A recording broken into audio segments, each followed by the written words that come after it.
there's a story of a church potluck with all the food displayed on tables in the center of a hall. And at the front of the display was a bowl filled with apples and a sign beside the bowl that read, "Apples, one per person. Remember, God is watching." Apparently this church had some trust issues. But at the other end of the potluck display were the desserts and a plate filled with cookies, where somebody took some crayon and wrote a note beside it that said, "Cookies, take all you want. God is watching the apples." What does it mean to believe that God is watching us? That God peers at us, sees everything in our life? Well, in 1990, Bette Midler attempted to answer this question through probably her most famous song called "From a Distance," where she sang this repeated phrase again and again: "God is watching us from a distance." And I think that's probably the picture that a lot of people have of God.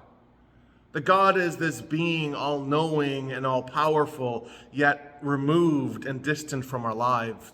God sits upon heavenly clouds, just peering at us, maybe through this divine telescope, but watching us, probably to see if we take too many apples, or if there's anything in our life that God can condemn or judge.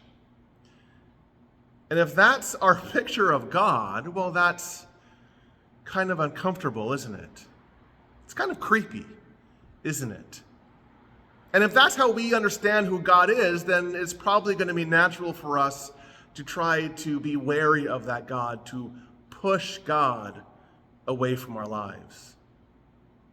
And in fact, that's what we see in the psalm that we're going to be reading today, Psalm 139. David begins this psalm by describing the kind of ever watchfulness of God. "You have searched me out, O God, and you know me," he writes. David describes how God knows his rising and his sitting, his coming and his going. "You perceive my thoughts from afar," he says. But the way David describes this, it seems to be just a little bit too invasive for David.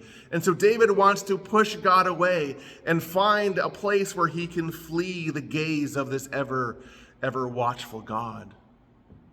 And that's what we do if we believe that God is watching us just to condemn us. And yet the psalm presents this beautiful movement for David, where David comes to know that God's searching him out isn't for the purpose of wrath or condemnation.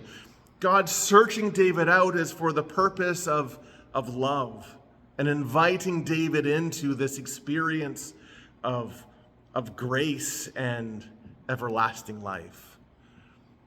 And so David in the psalm moves from this place of wariness to this place of willingness, this place of being closed before God, to a place of being open and inviting God to be a full part of his life. And that's actually a movement that we all are called to make in our lives.